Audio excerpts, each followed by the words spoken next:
Hey, thanks for stopping in. I want to let you know straight off the top, I'm not necessarily a marketing guru, but I believe there had to been a beginning to all of this. And at the same time, there had to been a set of rules, a set of guidelines that if you violate them, you do it at your own risk. So, in today's video, I'm going to share with you one of those ideas, and that idea is leadership. Hey, Mark Johnson here, founder and creative director of Violate Studios, back again with another vlog.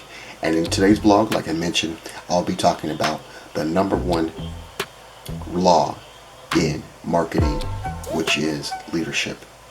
But first, if you end up liking this video, definitely give it a thumbs up. If you like what I'm doing with the channel, please subscribe. And if you end up having a comment, question, or something that you'd like to share with me, leave that in the comment box below. I'd love to start a conversation or even a little back and forth on the topic. And lastly, make sure to ring that bell so you don't miss any of my upcoming content. So as I found my way through college to get my BA in communication design, I tried a lot of different ways. Obviously there's design courses that I took. I took even some journalism courses, and then ended up really back into art.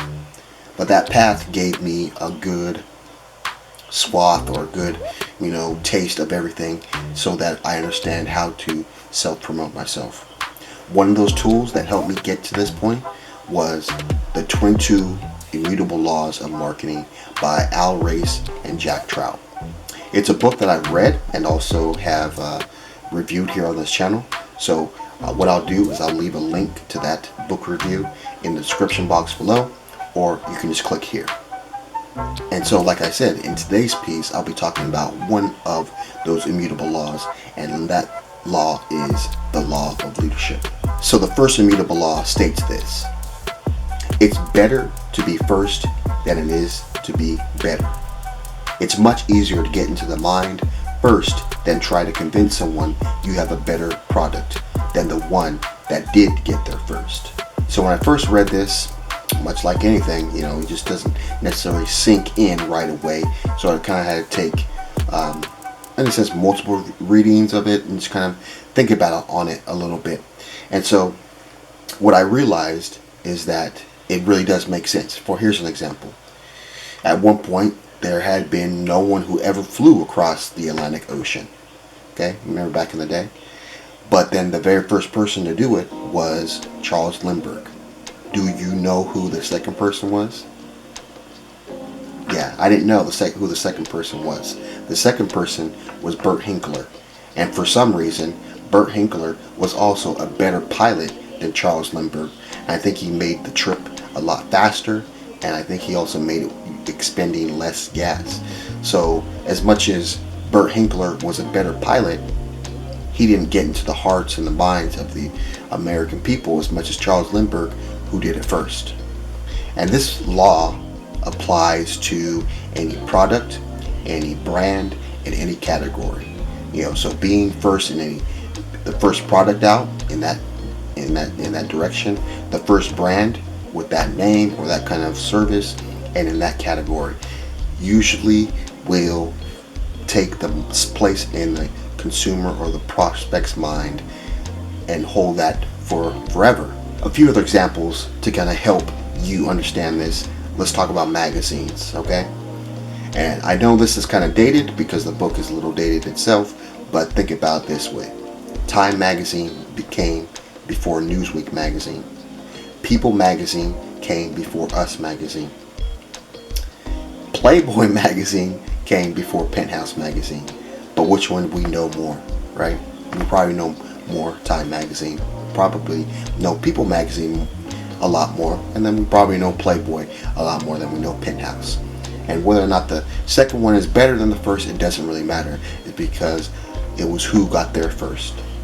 And furthermore, something that Al Race and Jack Trout pointed out in this section that's important to understand is that sometimes the person or the product, the brand or category that got there first, sometimes their name becomes a generic term for everything in that special in that category or brand or product.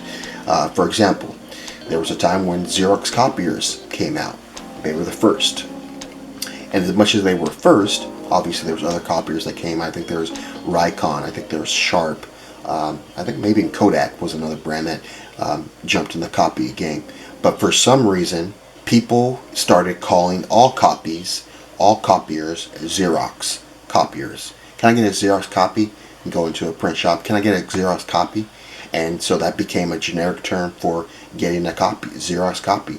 And so Al Race and Jack Trout mentioned that if you're trying to start or looking to start a product, create a product, develop a brand, or, make your own space for a category, think of a name that could possibly become the generic term for anyone that comes after you.